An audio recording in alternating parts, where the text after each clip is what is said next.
లోకములోనికి తీసుకొని వచ్చినటువంటి ఆ దైవ కుమారుడే నీకు రక్షణకర్త. ఆ యేసు క్రీస్తు తప్ప నీకు ఇంకెవరు రక్షణ కలుగ చేయలేరు. అపోస్తుల కార్యము 4వ అధ్యాయము 12వ వచనం చూసినట్లయితే ఈ విధంగా ఉన్నది. కావున ప్రతి మానవుడు నేను పాపినని దేవుణ్ణి వేడుకోవాలి. ఇది చాలా ప్రాముఖ్యమైనటువంటి విషయము.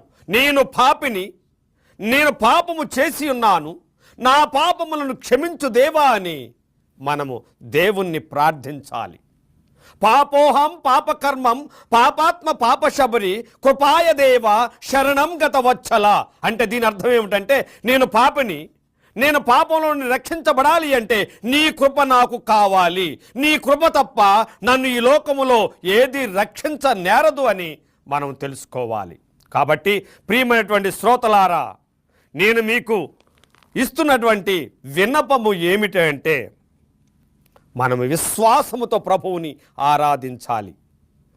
మనము దేవుని యొక్క సన్నిధిలో దేవుని యొక్క నీతి వస్త్రమును ధరించ చేయటానికి మనకు విశ్వాసము కావాలి. ఆ విశ్వాసము చాలా ప్రాముఖ్యమై ఉండాలి. ఎందుకంటే అపోస్తలుడైనటువంటి పౌలు అంటున్నాడు 4వ అధ్యాయం 12వ వచనంలో, ఈ భూమి మీద పెట్టబడిన ఏ నామములో రక్షణ లేదు, కానీ పరలోకములో నామము పెట్టబడినటువంటి ఆ నామములో మనకు రక్షణ ఉన్నది. ఈ భూమి మీద పెట్టినటువంటి నామాలలో ఏ నామములో మనకు రక్షణ కలగదు.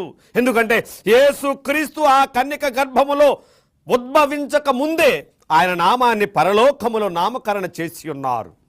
ఆ నామములోనే మనకు రక్షణ ఉన్నది. యేసు రక్షకుడు అని అర్థము. ఆయన నామములోనే మనకు రక్షణ ఉన్నది. కాబట్టి ఈ యజ్ఞ పురుషుడు నిన్ను నన్ను రక్షించడానికి ఆ పరలోకమును వీడి ఈ భూలోకానికి వచ్చాడన్నటువంటి సత్యాన్ని మర్చిపోకుండా, ఆయన నామములను ఉన్నదంటున్నాను కదా, ఇమ్మానుయేలు, దేవుడు నీకు తోడై ఉండును అంటే దేవుడు ఎప్పుడు మనకు తోడుగా ఉంటాడు. ఆయనే యేసుక్రీస్తు, ఆయనే గొర్రెపిల్ల అయి ఈ లోకానికి వచ్చాడని వేదాలు బైబిలు చెప్పుతూ ఉన్నవి. కాబట్టి నిజమైనటువంటి సత్యదేవుడు, నిజమైనటువంటి ఈ లోక రక్షకుడు యేసుక్రీస్తు ఒక్కడే, ఇంకా ఎవరునూ లేరు.